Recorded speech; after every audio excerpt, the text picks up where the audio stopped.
अगर क्राइम की संजीदगी का तकाजा हो तो हमें इंसाफ की तलवार को पूरे जोर से और आखिर तक इस्तेमाल करने में हिचकिचाना नहीं चाहिए। बांग्लादेश में जस्टिस अबू जफर मोहम्मद करीउज्जमा ने यह बात एक फैसला सुनाते हुए कही है। आपको बता दूं कि कुछ दिन पहले बांग्लादेश की एक अदालत ने सत्ताधारी अवामी लीग पार्टी के स्टूडेंट विंग से जुड़े 20 स्टूडेंट्स को मौत की सजा सुनाई और 5 स्टूडेंट्स को उम्र कैद की। इन पर 2019 में एक स्टूडेंट को पीट कर मार डालने का इल्जाम था। उस छात्र ने बांग्लादेश की अवामी लीग सरकार के भारत के साथ जल समझौते के फैसले पर नाराजगी जताते हुए उसे शार्पली क्रिटिसाइज करते हुए एक पोस्ट लिखी थी। यह सजा ढाका के फास्ट ट्रैक मुकदमा देखने वाली अदालत ने सुनाई और जज ने कहा कि इन एक्यूज यानी अभियुक्तों को सबसे बड़ी सजा दी गई है ताकि ऐसा हीनियस क्राइम आगे दोहराया ना जा सके। दोस्तों, ये बहुत बड़ी सजा है। बांग्लादेश में इसे लेकर काफी बहस चल रही है।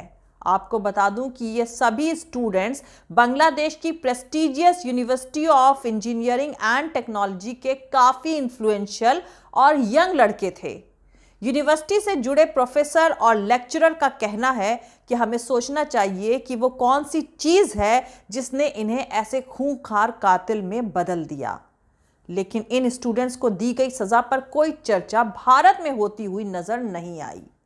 वैसे हकीकत बात यह है कि जिस तरह पाकिस्तान और बांग्लादेश में वहां के माइनॉरिटीज पर हुए जुल्मों के खिलाफ वहां की सरकारों ने सख्ती दिखाई है, वैसा कुछ भी भारत सरकार की तरफ से देखने को नहीं मिला। वहीं दूसरी तरफ भारत के दूसरे पड़ोसी मुल्क पाकिस्तान में भी पिछले दिनों पीट कर मार डालने के एक वाकये ने पूरे सब कॉन्टिनेंट को हिला दिया था। सियालकोट में कारखाने के मजदूरों ने उसके मैनेजर प्रियंथा कुमारा को पीट कर और फिर जलाकर मार डाला। इनकी तादाद सैकड़ों में थी। मैनेजर पर ब्लास्फेमी यानी ईश निंदा का इल्जाम लगाया गया और फिर उसकी हत्या कर दी गई। प्रियंथा पर इल्जाम था कि उसने तहरीके लब्बैक पाकिस्तान के एक पोस्टर को फाड़ दिया जिस पर कुरान की आयतें लिखी हुई थीं। इसे ब्लास्फेमी यानी ईश निंदा माना गया। उनकी हत्या अपने आप में भयानक थी, लेकिन इस बात ने कि मारा गया शख्स श्रीलंका का था, इस वारदात की संजीदगी को काफी बढ़ा दिया। इमरान खान सरकार ने इसके बाद फौरन सैकड़ों गिरफ्तारियां करवाईं और पाकिस्तान प्रधानमंत्री से लेकर पुलिस ऑफिसर्स तक ने इस क्राइम के एक्यूज यानी अभियुक्तों को सबसे सख्त सजा देने का इरादा जाहिर किया। पूरे पाकिस्तान में इसे चारों तरफ शार्पली क्रिटिसाइज किया गया। इस वारदात ने पाकिस्तान में ब्लास्फेमी से जुड़े कानून पर बहस एक बार फिर तेज कर दी है और जानकारों का कहना है कि अगर पाकिस्तान में आप पर कोई ईश निंदा का इल्जाम लगा दे तो आपको खुदा भी नहीं बचा सकता, क्योंकि इस कानून के तहत सजा को अदालत के पहले भीड़ ही लागू कर देती है। श्रीलंकाई शख्स का कत्ल इस तरह का सबसे ताजा मामला है, लेकिन नया नहीं है। आसिया नौरीन वाला मामला भी अभी तक सबको याद है। उस ईसाई औरत पर यही इल्जाम लगाकर उसे मौत की सजा सुना दी गई थी, लेकिन पाकिस्तान के सुप्रीम कोर्ट ने वो सजा रद्द कर दी और एक लंबी खींचातानी के बाद वो औरत देश छोड़कर कनाडा जा सकी। अहम बात यह है कि आसिया बीबी की हिमायत करने के चलते पाकिस्तान के बड़े राजनेता और गवर्नर सलमान तासीर की एक पुलिस वाले ने हत्या कर दी थी, लेकिन फिर हत्यारे मुमताज कादरी को मौत की सजा दी गई और उसे फांसी हुई।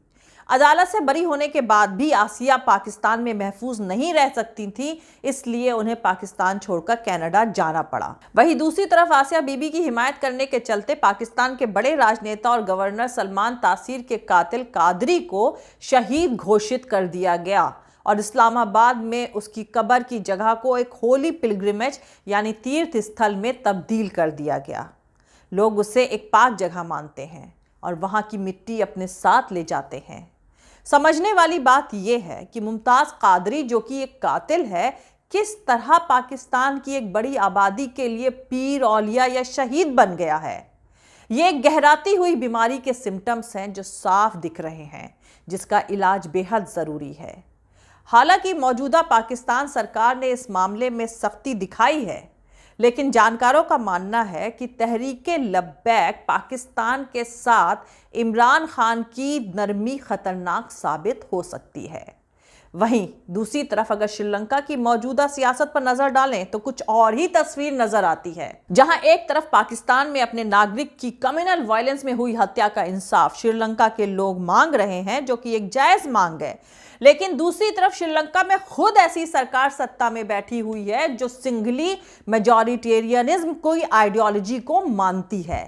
श्रीलंका में सिंगली मेजॉरिटेरियनिज्म की आइडियोलॉजी से जुड़े लोग मुसलमानों के खिलाफ वायलेंस को बुरा मानते हो, इसके सबूत देखने को कतई नहीं मिले हैं।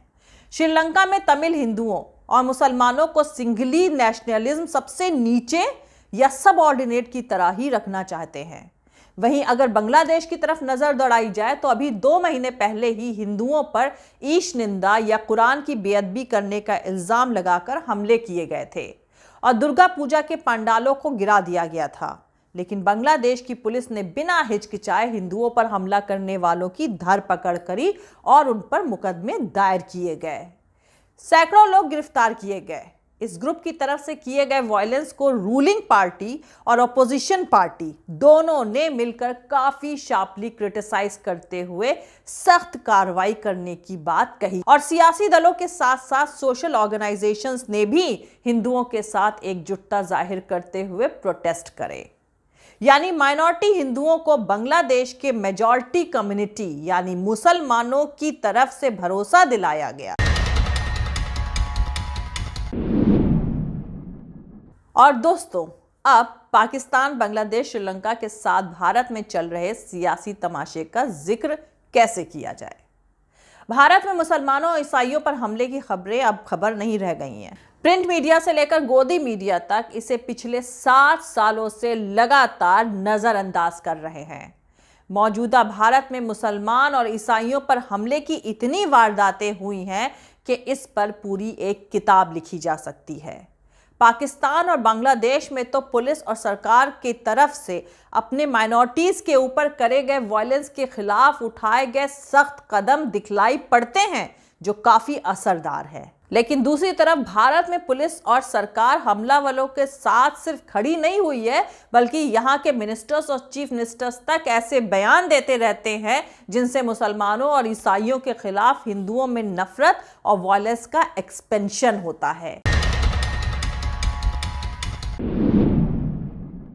पाकिस्तान और बांग्लादेश में सरकार, स्टेट इंस्टीट्यूशंस और अदालतों का रवैया कम से कम माइनॉरिटी के साथ वायलेंस के मामले में कतई समझौता करने को तैयार नहीं है और साथ ही वहां की सोसाइटी भी नफरत फैलाने वाले लोगों के खिलाफ खड़े नजर आती है।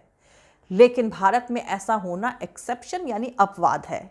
न सिर्फ पुलिस और एडमिनिस्ट्रेशन बल्कि अदालतें भी अगर ऐसे वायलेंस के फेवर में नहीं है तो भी एफर्टलेस तो जरूर दिखाई पड़ती हैं।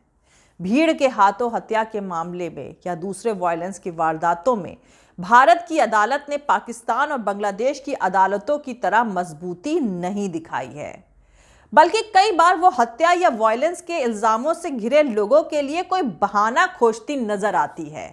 जैसे ग्राहम स्टेन्स और उनके बच्चों की हत्या के एक्यूज्ड की सजा को कम करते हुए सुप्रीम कोर्ट ने उस वायलेंस का जस्टिफिकेशन ढूंढ लिया था और यह कहकर कि हत्या उस आक्रोश के आवेश में करी गई जो कन्वर्जन यानी धर्म परिवर्तन को लेकर कातिल दारा सिंह के मन में था, यह बेबुनियाद था। लेकिन अदालत ने खुद इसे खोजकर निहायत ही गैर जिम्मेदाराना तरीके से मारे गए लोगों पर अपनी हत्या के लिए हत्यारों को उकसाने का इल्जाम लगा दिया और ऐसे बहुत सारे एग्जाम्पल्स मौजूद हैं। भारत, पाकिस्तान, बांग्लादेश और श्रीलंका को अपनी सोसाइटी में बढ़ रहे इस मेजॉरिटेरियन यानी बहुसंख्यकवादी टेंडेंसी के खतरे का सामना करने के तरीके सोचने होंगे। एक लेवल सोसाइटी का है, उसके साथ दूसरा स्टेट और उसके इंस्टीट्यूशंस का है। सोसाइटी के लेवल पर काम काफी लंबा और मुश्किल है और इसीलिए उसमें देर नहीं करी जा सकती। लेकिन सोसाइटी बदल जाए या मेजॉरिटी कम्युनिटी के दिल में भरी गई नफरत साफ हो जाए, इसका इंतजार करते हुए माइनॉरिटी कम्युनिटी के लोग अपनी जिंदगी नहीं जी सकते हैं। इसलिए स्टेट के इंस्टीट्यूशंस को वो करके दिखलाना होगा जैसे हमारे पड़ोसी मुल्क बांग्लादेश और पाकिस्तान में देखने को मिला है। जय हिंद, सत्यमेव जयते, अल्लाह हाफिज। दोस्तों, हमारा पूरा वीडियो और दूसरे और वीडियोस देखने के लिए हमारा YouTube channel political Tamasha with doctor Arshi को सब्सक्राइब करके वहां पे लगी बेल आइकॉन को ज़रूर दबा दें ताकि आपको हमारे आने वाले हर वीडियो की अपडेट्स मिलती रहे।